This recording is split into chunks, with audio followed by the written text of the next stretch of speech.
Yeah, hi Priyanshu. Good afternoon. How are you? Hi, Arjun. Good afternoon. I'm good. So, should we start? You Yep, good? yep. Good to go. Yeah, sure. Okay, so can you start with your brief introduction, followed by with your roles and responsibilities in the current organization? Uh, cool. So currently, I'm not working in any organization, but my last organization was Web Synergies. It was a Mm-hmm. liaison of Infosys. Basically, it hires for the Infosys, but we exactly work for the Infosys on the payroll of Web Synergies. Okay. I joined as a senior technical engineer, but and the moment I get into it, I was acting as a technical lead, handling the Exchange Online, Office 365, and security compliance team all Mm-hmm. together because they were establishing the enterprise business over there. So it was a contractual job for 6 months. So yeah, Mm-hmm. that's all for my last organization. I was working over there. After that, I get out and I was exploring Intune from my own. Before Mm-hmm. that, I worked with 4 to 5 different organizations. So where the major technologies I worked on security, compliance, majorly on the compliance section as a compliance manager. Then Exchange Online, majorly taking part in Mm-hmm. the migration part, and then Entra IDs, Active Directory, a little bit of then migrations of SharePoint and Teams through the third-party tool. So that were all I was getting to it. So these are the all Okay. technologies and the I stepped into the corporate industry in 2018 when I cleared my 10th examination. I cleared my schooling from Mm-hmm. Kendriya Vidyalaya Sangathan, mostly from different cities, but the 10th and 12th had been done in the Noida sector 24, and from my Okay. first to fifth standard is done in the Chandigarh. So Okay. that's all about my. Okay, great. So to start with the migration part, so you talked about you have conducted like several migrations for your clients. So how was it like? What was the source and to the exchange online? What from where did you migrate the mailboxes for these clients? So And how was the deployment? What hmm, deployment you chose, and how did you hmm, convince or like gather the client information and advised them like what deployment should work? Just hmm. want to understand your planning. Yeah. Sure. So mostly the migration when I was not working with the premier partners or enterprise business, which is mostly up to the support level, where the engineers Mm-hmm. are not allowed to guide them for the third party tool. It was always with the native tool. So whatever the Okay. Microsoft guideline says, we need to focus on that. But when I was working with the teles industry and the other industry where I was acting as the admin over there, then I Mm-hmm. most of the cases were the merger of two organizations or more. So it was tenant to tenant migration. So I always follow the native tool. But in terms of Mm-hmm. migrating the SharePoint data or the Teams data, I usually go with the ShareGate or the Quest that time. Currently, it's a AF point. It comes across to the AF point. It's a quite good Mm-hmm. tool to use it, but I've never been the hands-on over there. But I use ShareGate and Quest. The reason behind I always suggested them, even I was the support engineer or the local Mm-hmm. admin, I always shared with the third party tool because native tools can be most trickiest part. Let's suppose you want to migrate 10 things, and if you use the Mm-hmm. native tools, it can be a little bit trickier to migrate all the 10 things. But in the third party tools like ShareGate or the Quest, it has the workflow kind of automatic workflow. So where we need to basically three things like we need to discover what data need to be migrated, then we need to polish the data like this is the exactly things needed to be migrated. I mean Mm-hmm. structuring it into, and then we can directly put into the workflow and it will do automatic. You don't have to create the script writings, PowerShells and all. So third party tool Mm-hmm. are quite bit easier in terms of migration of Teams and SharePoint data, and it has quite a little bit of hope that which can't be migrated from the native tools. There is a possibility that we can do from third party tools. So these are such scenarios where I had done, and Okay. yeah.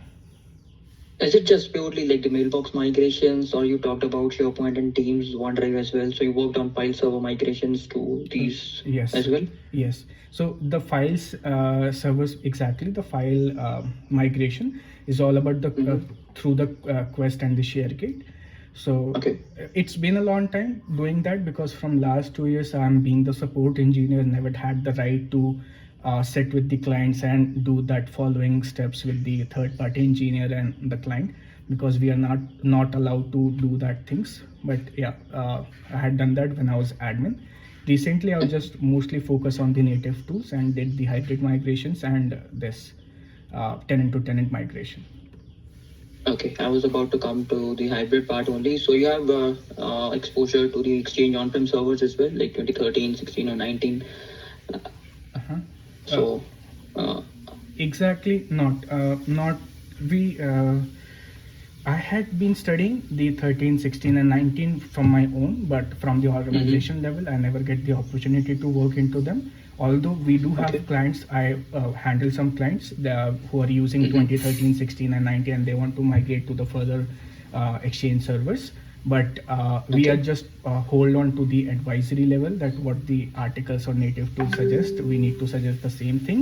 And if they want the something needed to be very particular, we need to Mhm. go for the TA things. But in the wholesome, the majority things that when it about migrating on-prem servers from one point to another point, Mhm. we were not allowed. Even though we try, Yeah. it always comes with the negative things. So that's Okay, why. I understood.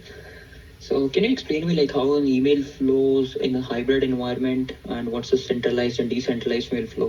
Sure. So centralized and decentralized mail flow are the most important terminology when we are using the hybrid migration.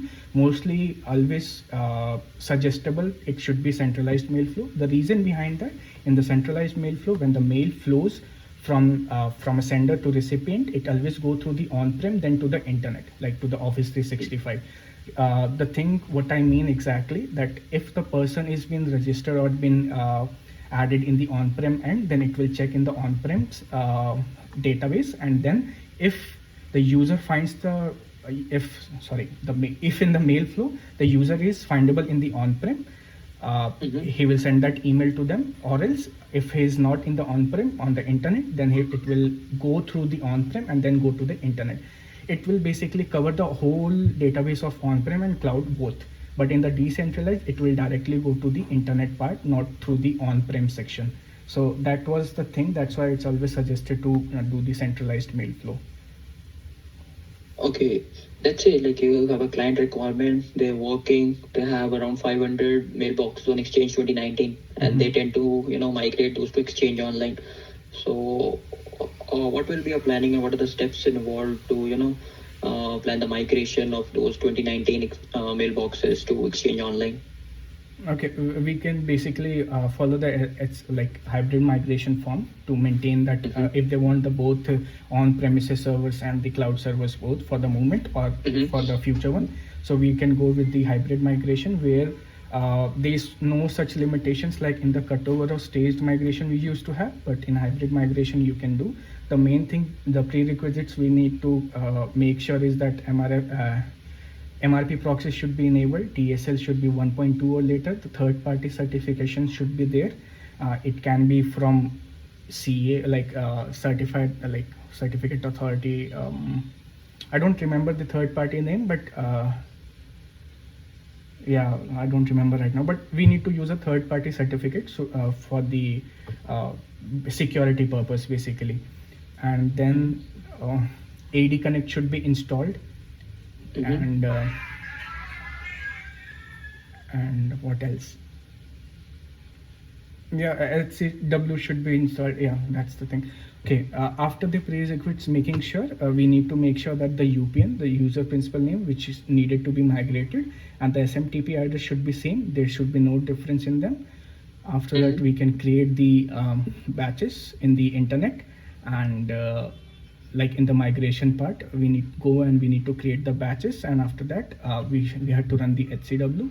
The migration will go in the flow. It's the ideal situation that this is the for exact formatting. Yeah, basic workflow. Yeah, Okay. workflow that like, but it always happens that there must be some issues it will occur in the hybrid migration, but it depends that what exactly come across. Sometimes the sync issue, sometimes the data is not matched, sometimes duplication issues. So multiple scenarios can come across, and accordingly we can figure it out.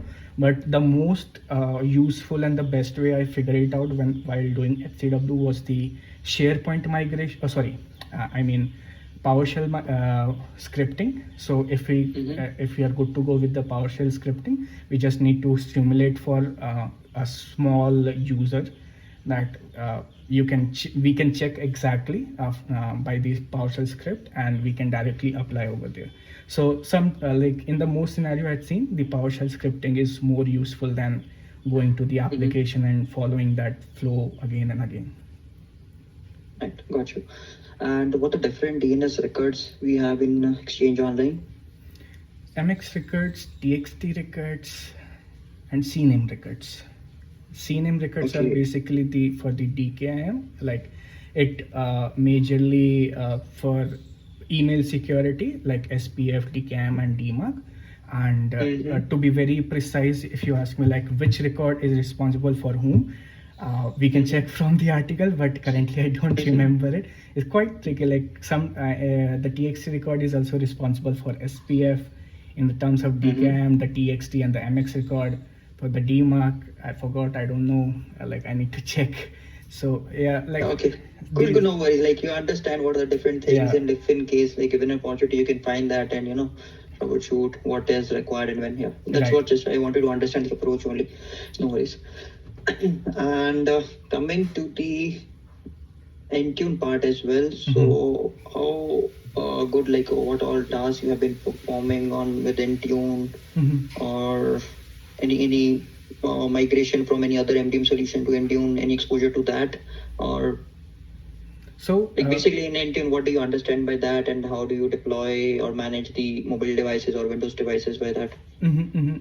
So basically, in the Intune particular part, I was just exploring from my own. I never got the opportunity from any of the organization doing the endpoint deployment or something like managing the mobile devices or the organization deployed devices. Whatever I did on my own tenant and tried different ways. Actually, these coming months, Intune is more hyped, so that's why I come across the Intune and trying my own way. So yeah, I did some of the research like on the Microsoft Endpoint Manager, how exactly works, how the device been enrolled, how to check the compliances, how to configure the devices, then how to basically check the status of enrollment, monitoring the devices and all. The only thing which I am not able to figure out in the Intune part is the endpoint deploy, like endpoint DLP. It's something I'm not familiar with, never worked on. But yeah, enrolling, managing, and basically the MDM or MM devices I had done through it. Okay. Let's say you have a requirement, like based on your research or the learning that you have done so far. Since like Windows 10 is getting at the end of life this October, so your client requirement that they want their Windows devices to upgrade to Windows 11, and you need to do that via Intune. So what will be your approach to that, to achieve that? Okay, we need to update that all devices from Windows 10 to 11. Okay. Yeah. How we can do? Well, yeah, have you worked on like the autopilot or like the enrollment of the devices to Intune before, like Windows devices in bulk? I had seen those options like currently. Just give me a second. Let me remember. Enrollment device. No. Because I guess I read in your resume only that you mentioned enrolling via group policies, hybrid joined, intra-joined machines. I had done the device enrollment, like through the Mm-hmm. group policies, the changes we can do. But if you coming on like asking like I have such few scenarios which I did Okay. for the mentioning that thing, like they wanted to it's about the add-ons, like third-party application which needed to be deployed on every devices in their organization, and they can't be able to do with the installed third-party like integration of applications and all. So they wanted to make sure to through the GPO that it should be Mm-hmm. directly installed. So that's what exactly I have been come across. Okay. So what exactly was like Anyways, no issue. Like if yeah. in case given an opportunity to, so you understand Intune, and like if you It, want have to work on like managing these devices, or so you can do that. Just wanted to understand on that as well, yeah, because we exactly. have a couple of projects on Intune as well. Mhm. Yeah. Basically, the personally owned devices like BIOD, self Mm-hmm. info, and like I had been going through that. Then Mm-hmm.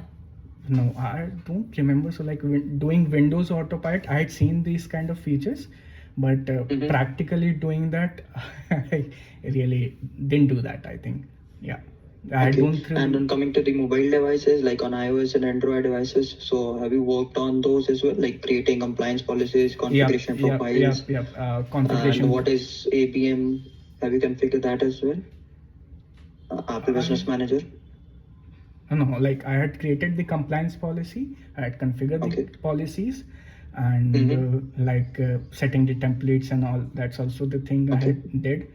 Mm, And on application deployments, deploying uh, applications via Intune or managing, restricting the applications via that. Any exposure to that? the mostly had been through is just like compliance and the configuration part, but Okay. deploying. So the core, like the management part, you have done like in an existing setup. But if in case you have to do it from a scratch, or like what are the requirements? So the those all things you still need to work on, right? Yeah, like the tenant Okay. these kind of things, actually I don't have those licenses to do it, but if I get the Okay. opportunity to do from scratch, I would really love to do. Like it's something like Okay. very fascinating and challenging, like how we can do that things. So yeah. Okay. Okay. We also mentioned about Azure AD Connect or the Intra ID Connect. Mhm. So what's the purpose of it? Majorly, I had worked on the Entra ID or the Azure AD Connect for the MFA security policies, or like as conditional access policies, to make sure like auditing the logins data, or these for these things like for the Sorry to security. interrupt. I guess Yeah. you're getting confused. I'm just talking about Azure AD Connect. Oh, You're oh, mentioning about just sorry. Azure AD. Yeah, Yeah. yeah, yeah. No issues. AD Connect I only use for the HCW only, like for the Okay. migration part of hybrid. Yeah, that's And do you know what are the different synchronization options? Those are available in Azure AD Connect. no, not for now. Okay, you might have heard about password hash synchronization, Yeah, pass-through yeah, authentication. What's yeah. the difference between this? So Mm-hmm. password has authentication is one-way authentication, which basically uh, like it uses the hash property, like which checks from the one end only, and then Mm-hmm. um, exactly don't remember the theoretical part how exactly works, but although I remember it's only been authenticated from the one-way authentication. So Okay. yeah, And what is SSPR? a single sign-on, single No, sign. SSPR. So Single sign-on is SSO. Yeah. as the SSPR is the like sorry, it comes under the single sign-on. Like uh, I mean to say that if you are doing Mm-hmm. SSPR for the one doing one authentication, you will be good to go. SSPR is self-service password reset. I'm sorry. Yeah. Mhm. So am I getting So have you worked confused? on configuring it or not? Because No, SSO is no. right that you mentioned it's a Uh-huh. single sign-on, like you can sign in with the single authentication. But Mhm. SSPR is a different thing. That's why I just mentioned it's self-service password reset. So any by any chance you have configured that in any of your client or any environment? Yeah, if I'm correct, the SSPR is the only thing where like we basically configure that, and the user need to be if the user want to reset their password, they can directly click on the link, and by filling the captchas and email address, they can Mm-hmm. reset the password. Yes. Okay. Yeah, that's the use of it. But like Mhm. how to configure or what's the steps involved to No, never enable did. SSPR in any of your clients. So have you done that? No, not never done. Okay. Okay. No problem. And okay, so coming to the security and compliance part, what all things you have worked on these consoles or portals? Mhm. So what are the yeah, if you would In like the to in talk, yeah. the in the Purview portal, I worked on DLP, then Mm-hmm. SIT classifiers, e-discovery, then Mm-hmm. information barrier, information protection. Then, Mm-hmm. to be very honest, I never worked. I know about auditing, but never like to work on audit things. So Mm-hmm. it it's something like really gives pain. So except auditing, I had done everything in compliance, and in the defender part, SPF, Mm-hmm. DKM, DMARC, never had too much issues in the defender part. Always, Mm-hmm. we always received much issues with the compliance, like more related to the DLP, archiving, auto archiving, then policy, Mm-hmm. sensitive labels, sensitive policies, AIPs, which renamed as a MIP, then Mm-hmm. e-discovery related issues, then yeah, Okay, any that's exposure to third-party email spam filtering tool? like proof point and all. Yeah, Proofpoint, Uh, Ironport, or yeah, Barracuda, any of yeah. those? So basically, I worked same way when I was the support engineer. I got this Mm-hmm. opportunity to work with the proof point engineers and how their Okay. architectures works on. So never worked as a hands-on being the proof point engineer, but yeah, worked in as a team.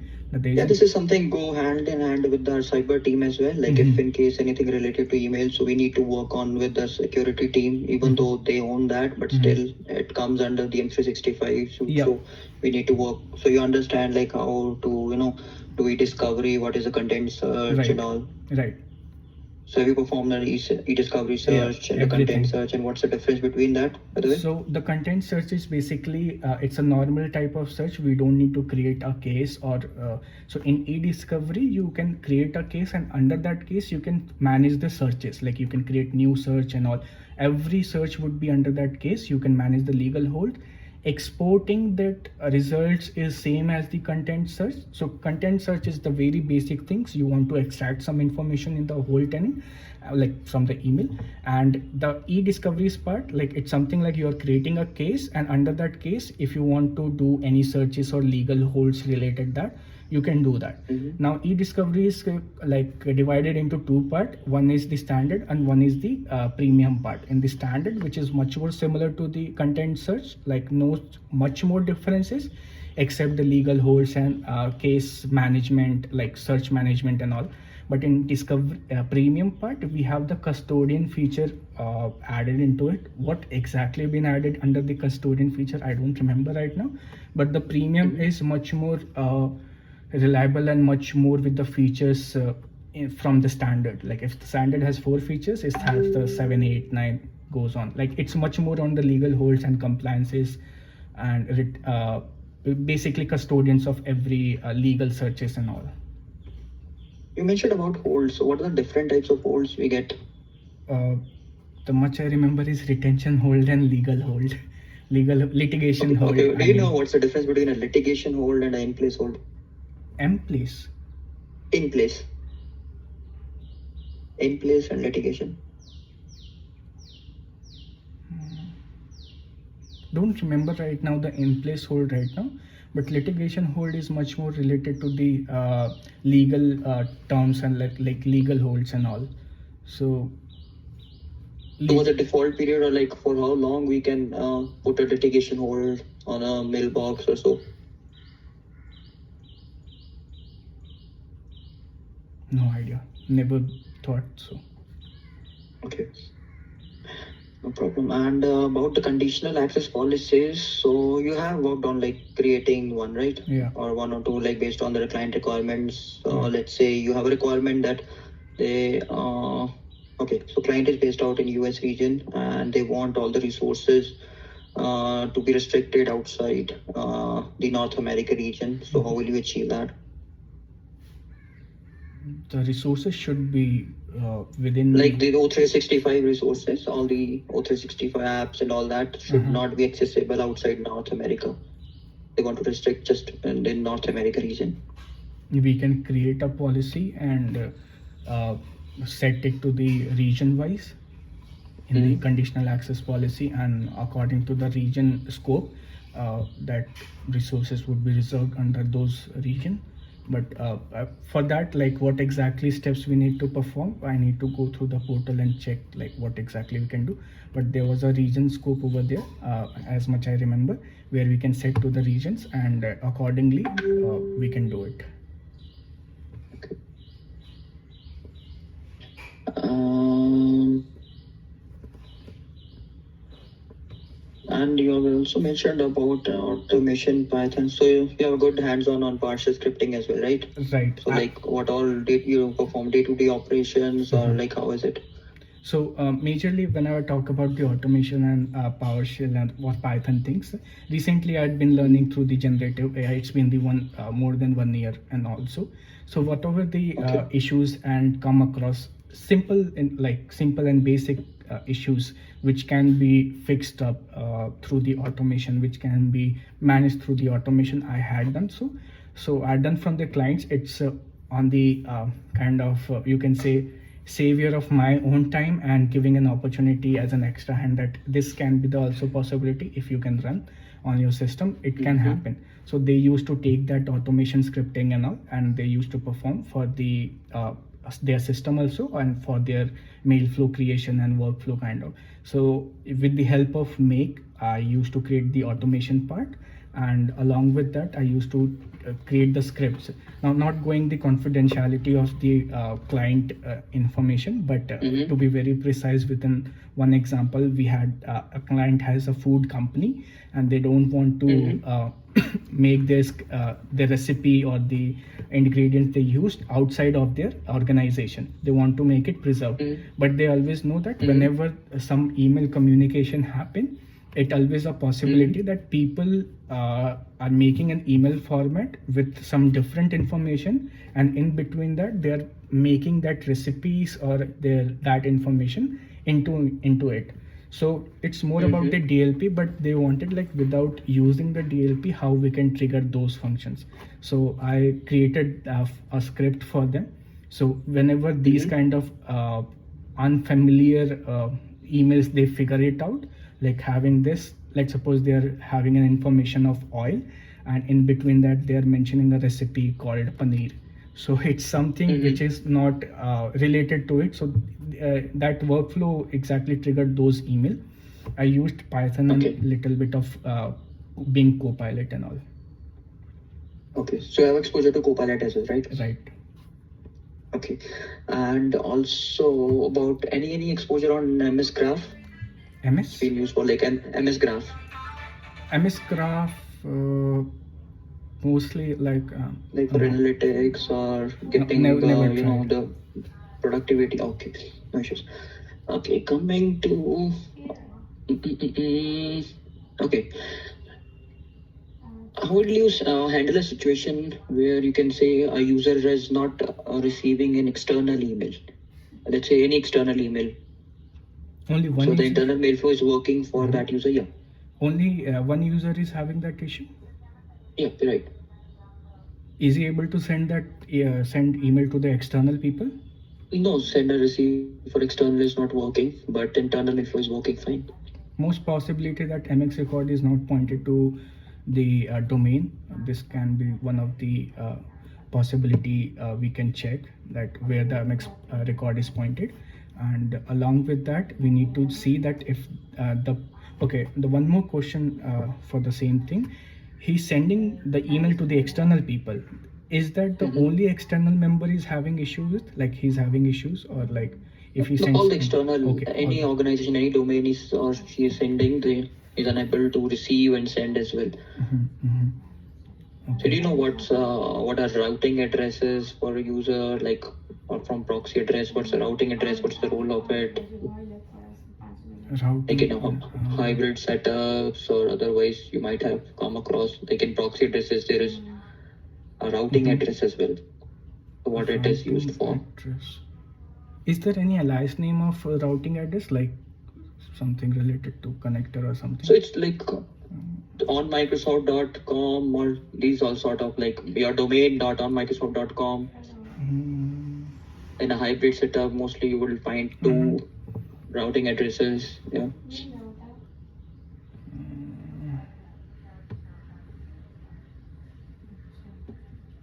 I heard them, but don't remember how to use it. Routing Okay, no addresses. problem. Yeah. And how will you troubleshoot a delayed email in Exchange Online? Like an email is getting delayed, and the user reports that every email is getting maybe like few seconds late. So what will be our Okay. troubleshooting for us? Uh, are those the internal emails or like external emails? Like within the organization, the emails are getting delayed, or We can say both. Like I okay. will say like both. Yeah.